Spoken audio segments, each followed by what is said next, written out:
ময়মনসিংহের ভালুকা, গফরগাঁও ও নান্দাইল এই ৩ উপজেলায় কাল ভোট। সব প্রস্তুতি সম্পন্ন। ভালুকা থেকে জানাচ্ছেন সহকর্মী আসাদুজ্জামান সুমন। ধন্যবাদ আপনাকে। ময়মনসিংহে চতুর্থ ধাপে 3টি উপজেলা পরিষদ নির্বাচন অনুষ্ঠিত হবে আগামীকাল।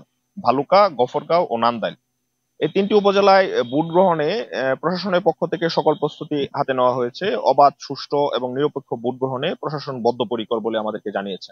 নির্বাচনের যে সরঞ্জামাদিগুলো রয়েছে, যেমন ballot box, stamp pad, seal সহ যে সরঞ্জামাদিগুলো রয়েছে, সেগুলো কিন্তু কিছুক্ষণ আগে এই উপজেলা পরিষদ থেকে বিতরণ করা হয়েছে। প্রিজাইডিং অফিসাররা সেসব বুঝে নিয়ে যার যার কেন্দ্রে কিন্তু ইতিমধ্যে পৌঁছেছেন। প্রিজাইডিং অফিসার যারা রয়েছে তাদের সাথে আমাদের কথা হয়েছে, তারা আমাদেরকে জানিয়েছেন যে প্রশাসনের পক্ষ থেকে যে নির্দেশনা পেয়েছে তারা সেই নির্দেশনা মাফিক কাজ করতে প্রস্তুত রয়েছেন।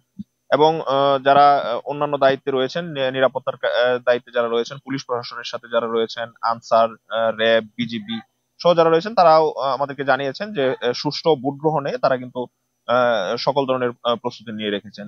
প্রশাসনের সাথে কথা হয়েছে, তারা আমাদেরকে জানিয়েছেন যে যদি আবহাওয়ার যে অবস্থা সেটি যদি অব্যাহত থাকে তাহলে ভোট গ্রহণ করা সম্ভব। যদি বৃষ্টি থাকে তাহলে ধারণা করা হচ্ছে যে ভোটার উপস্থিতি কিছুটা কম হতে পারে। তো এই ছিল আমার কাছে ময়মনসিংহ থেকে ভোটের বিষয়ে সর্বশেষ।